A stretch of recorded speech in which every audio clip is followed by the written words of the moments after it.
పలికేటి రామచిలుకమ్మ నీలాంటి బతుకున్న నాకింక శోకము లేకపోనుమ్మా గాయాల పాలైన రాగాన్ని పలికించే వేణువమ్మా నా గుండెకు తగిలిన గాయానికే మందు చెప్పిపోవమ్మా రావే రావే పిల్ల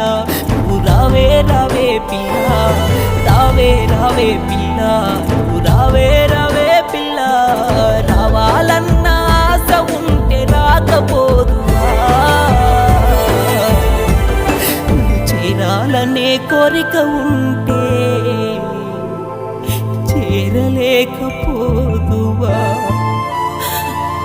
మరిచేపోయావా నువ్వు మారిపోయావా ఒంటరి చేసావా నన్ను వదిలేసి వెళ్ళావా